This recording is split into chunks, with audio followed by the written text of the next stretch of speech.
একটা মেয়ে ফেসবুকে পোস্ট করেছে, আমাকে একজন স্ক্রিনশট দিয়েছে। মেয়েটা লিখেছে যে বাটপার তো সবাই হয়, তো টিনের ঘরে কান্না করার চাইতে বিএমডাব্লিউ তে কান্না করা অনেক। বাটপার নাম্বার এক। এরা হচ্ছে উপরে পুরোটাই ফিটফাট, ভিতরে পুরোটাই সদরঘাট যুবক। এখানে যারা আসছেন আজকের মাহফিলে, আপনাদের বউ আছে কার কার একটু হাত তুলুন তো। আছে, শীতকাল খুব মজায় আছো তোমরা, আমি বুঝতে পারছি। হ্যাঁ, যত সব কষ্ট সিঙ্গেলদের গলায় এসে ঝুলেছে, ঠিক আছে কিনা বলো। সিঙ্গেলরা অনেক কষ্টে আছে। আমরা প্রত্যেকটা সিঙ্গেলকে শীতকালে তার কষ্ট দূর করার তৌফিক দান করে পড়া আমেন। আব্বাজান, আপনার পায়ে আমার হাত, আল্লাহর ওয়াস্তে ছেলেকে বিয়ে দিয়ে দেন, আর দেরি করিলেন না।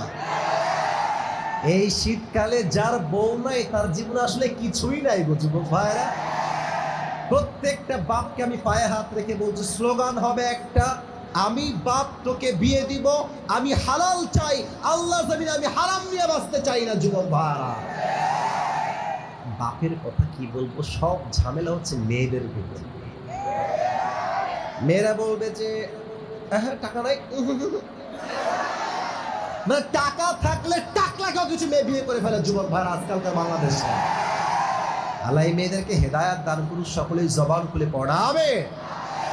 আর আরেকটা কথা বলবো, রাগটাক না করলে বলবো না, বলা যাবে না কেউ। আমার যুবক ভাইরা, আমার কথা কি জানেন, এই যে বাবারা আছেন এদিকে ডানে, মাঝেও অনেক বাবা বসে আছেন, চুপচাপ ঝাপটি মেরে বাবারা বসে আছে। না ঠিক বলো না, আমি বলি লেট মি টক।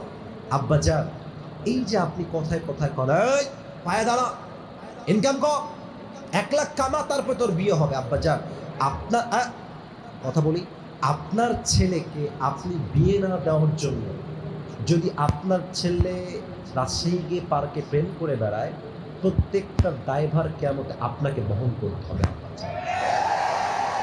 আপনি বিয়ে দিয়ে দেন, বাপ তোর কি লাগবে, 1 বছর আমি তোকে দিব, যা 1.5 বছর আমি তোকে দিব, যা তোর যা লাগে আমি দেওয়ার ট্রাই করবো, তুই নিজের পায়ে দাঁড়া, ট্রাই কর, ইনকাম কর, ব্যবসা কর, জব কর, বাট বাপ তুই হারামে যাস না, হারালে থাক জীবনটা বলে।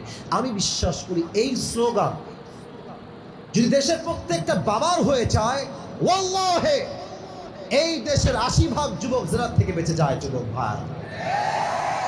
আল্লাহ আব্বাজানদেরকে বোঝার তৌফিক দান করুন, সকলে পড়া আমিন।